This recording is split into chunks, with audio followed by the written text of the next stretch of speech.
सही है, divisive politics में आता है, हेट स्पीच में आता है क्या ये जितने भी सिलसिलेवार बयान हिंदू मुसलमान, और मैंने उदयनिधि स्टालिन का भी जिक्र किया, मैं रणदीप सुरजेवाला का भी जिक्र करूंगी कि भाई बीजेपी को वोट देने वाले सारे राक्षस प्रजाति के लोग हैं, और ये हिंदू मुसलमान हेट स्पीच में आएगा ये?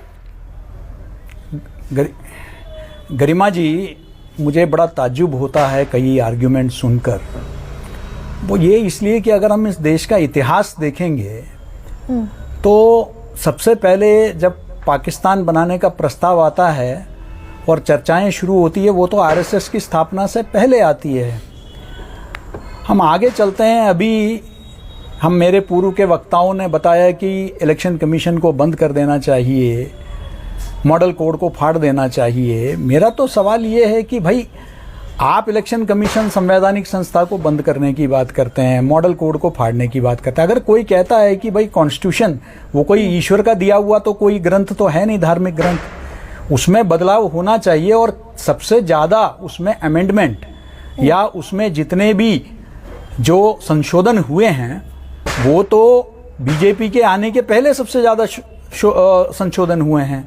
वो कोई पहली बात। तो अगर आप इसको धार्मिक ग्रंथ मानते हैं, आप ये कहते हैं कि वो वैसे के वैसे ही होना चाहिए, तो इतना बदलाव क्यों किया गया आपने? अगर उसका पूरे स्पिरिट को किसने खत्म किया?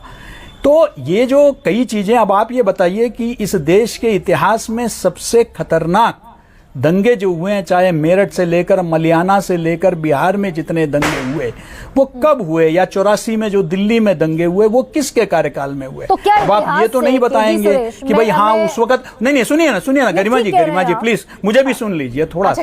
तो है ना, उस वक्त तो तब तो आप ये नहीं कह सकते कि भाई आरएसएस ने, आप ही के लोग करवा रहे थे। वो तो क्लियरली एस्टेब्लिश्ड है, पीयूसीएल का, पीयूडीआर का मेरे पास रिपोर्ट्स आज भी पड़ी हुई है, जिसमें प्रोविंशियल आर्म्ड कांस्टेबलरी पीएसी का बहुत बड़ी भूमिका रही है। स्टेट स्पॉन्सर्ड किस तरीके से जो है ब्लाइंडिंग्स हुई है, भागलपुर ब्लाइंडिंग्स और दुनिया भर के केसेस ये हुए हैं। ये तो कोई आरएसएस बीजेपी ने तो नहीं करवाई थी, ये तो। और 84 में क्या हुआ था ये भी हम जानते हैं कि किसके समर्थन के साथ हुआ था।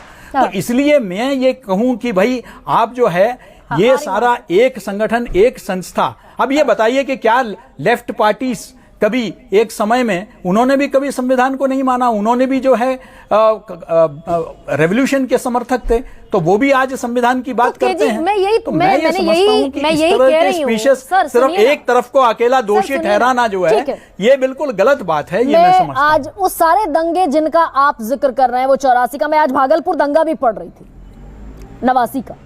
लेकिन मैं इससे इतर एक और बात पूछ रही हूं आपसे कि अगर अतीत में गुनाह हुए, अतीत में कुकर्म हुए, अतीत में कुकृत्य हुए, तो हमारे आज के सारे गुनाह वो जस्टिफाई होते हैं? मैंने बड़ा सीधा सरल सवाल पूछा आपसे। ये सारे बयान जस्टिफिकेशन की बात ही नहीं हुई है। ये जो हिंदू मुसलमान, आप ये बताइए, इस वक्त आप भी गरिमा जी बहुत, मैं जानता हूं या नहीं है गरिमा जी, आप भी अंतर्राष्ट्रीय विषयों को आप भी कवर करते हैं। इस वक्त क्या यूएस में जो इलेक्शन हो रहे हैं उसमें माइग्रेंट्स को लेकर डिबेट नहीं हो रहा है क्या? क्या माइग्रेंट्स को लेकर डिबेट? तो हर जगह जो है वहां भी ऐसी बातें करी जा रही है, हम मैक्सिको में दीवार खड़ी कर देंगे, हम दुनिया भर की बात करेंगे, हर जगह बातें होती है। चुनाव के दौरान बहुत बातें होती है। तो लेकिन आप ये बताइए, आप मुझे ये बताइए गरिमा जी, क्या आयुष्मान कार्ड के अंदर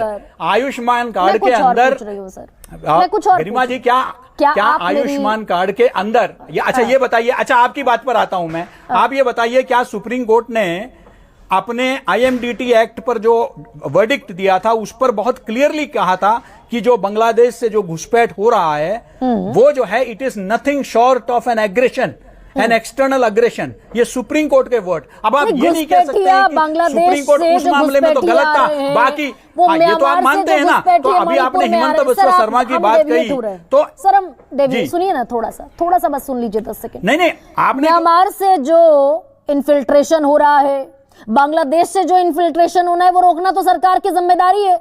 मैं तो ये बात कर रही हूं कि इस देश के जो मुसलमान हैं, सीधा हिंदू मुसलमान, ये उनका वोट बैंक, ये हमारा वोट बैंक। अगर कांग्रेस सत्ता में आई तो क्या जातिगत आधार पर आज क्या बांटने का प्रयास नहीं हो रहा है क्या? दे देगी, मुसलमानों को दे देगी। जिसकी ये हेट स्पीच है क्या सर?